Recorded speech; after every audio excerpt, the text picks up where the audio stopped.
Hello dears, ഇന്ന് എന്താ വിശേഷം? ഇന്ന് സൺഡേ ആയിക്കൊണ്ട് എല്ലാവരും ഓരോ പണിയിലായിട്ട് ഇറങ്ങി കേട്ടോ രാവിലെ. അപ്പം ബിജുവാണൻ രാവിലെ മണ്ടയൊക്കെ വൃത്തിയാക്കി ടാങ്കൊക്കെ ക്ലീൻ ചെയ്യുന്ന പരിപാടിയായിരുന്നു. അപ്പോൾ അത് കഴിഞ്ഞപ്പോൾ ഞാനൊന്ന് ഓർത്തുന്നു ഫ്രിഡ്ജ് ക്ലീൻ ചെയ്തിട്ട് കുറേ ദിവസങ്ങളായി. അപ്പോൾ അതൊന്ന് ക്ലീൻ ചെയ്യണം എന്ന് ഓർക്കുന്നല്ലാതെ ഇതുവരെയായിട്ട് നടക്കുന്നില്ല. എന്നാൽ ഇന്ന് അതിൻ്റെ പുറകെ ഇറങ്ങിയേക്കാമെന്ന് ഓർത്ത് രാവിലെ തന്നെ അതിൻ്റെ പുറകെ അങ്ങ് ഇറങ്ങി. അപ്പോൾ ഭവ്യോട് ഞാൻ പറഞ്ഞു, ഭവ്യയ്ക്ക് ഞാൻ ക്ലീൻ ചെയ്ത് തരാം, ബാക്കിയെല്ലാം അടുക്കി വെച്ചോണം. അപ്പോൾ അവളെ ഏറ്റെന്ന് പറഞ്ഞു. അപ്പോൾ അവളെ വീഡിയോ എടുക്കുന്ന കേട്ടോ. അങ്ങനെ ഫ്രിഡ്ജിനകത്ത് നിറയെ അഴുക്കുണ്ടായിരുന്നു, ഒത്തിരി അഴുക്കുണ്ടായിരുന്നു കേട്ടോ.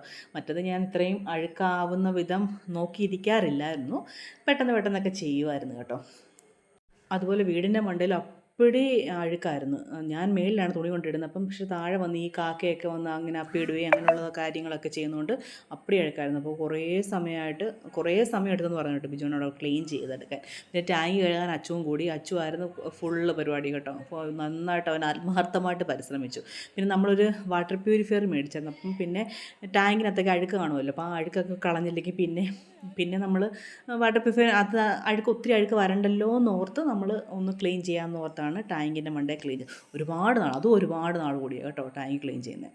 അങ്ങനെ അതും എല്ലാം കഴിഞ്ഞു. എല്ലാവരും കുളിച്ചൊക്കെ കയറി. പക്ഷെ ഞാൻ കുളിച്ചിട്ടില്ല. അപ്പോൾ എനിക്ക് തലയിൽ ഇച്ചിരി കളറൊക്കെ അടിക്കണമായിരുന്നു. അപ്പോൾ കളറൊക്കെ അടിക്കുന്നത് വീഡിയോ എടുക്കേണ്ടതായിരുന്നു, പക്ഷേ എടുത്തില്ല കേട്ടോ. നമ്മുടെ പൂച്ചയുടെ കളി കണ്ടോ? പൂച്ചയ്ക്ക് ഒരു കവർ കിട്ടിയാൽ മതി. ഇതാണ് തങ്കപ്പൻ കേട്ടോ, തങ്കപ്പൻ എന്നാണ് പേരിട്ടേക്കുന്നത്. ഇതും വന്ന് കയറിയതാണേ. അങ്ങനെ ഭവ്യ ക്ലീനൊക്കെ ചെയ്തതിന് ശേഷം ഭവ്യ അറേഞ്ച് ചെയ്യുവാണ്. അവൾക്ക് പിന്നെ എല്ലാം വളരെ നന്നായിട്ട് അറേഞ്ച് ചെയ്ത് വെക്കുന്നതാണ് ഭയങ്കര ഇഷ്ടമാണ്. അപ്പം എല്ലായിടും കുളമായി കിടക്കും. അത് എനിക്കറിയത്തില്ല, ഇത്രയും ക്ലീൻ ചെയ്ത് വന്നപ്പോൾ തന്നെ നല്ല സമയം എടുത്തു. കാരണം അതിൻ്റെ ഇടയിലെല്ലാം ഒരുപാട് അഴുക്ക് കയറിയിരിപ്പുണ്ടായിരുന്നു. അതെല്ലാം നന്നായിട്ട് കഴുകി വൃത്തിയാക്കിയെന്ന് പറയാം കേട്ടോ, ശരിക്കും ഉരച്ച് കഴുകിയിട്ട്. അങ്ങനെ ഫ്രിഡ്ജിൻ്റെ പരിപാടിയൊക്കെ കഴിഞ്ഞു. അപ്പോൾ ഇന്ന് ഞായറാഴ്ചത്തെ ഒരു ഏറ്റവും വലിയ പരിപാടിയായിരുന്നു ഇത് രണ്ടും കേട്ടോ. അപ്പോൾ ഇത്രയേ ഉള്ളൂ. Okay, bye, thank U.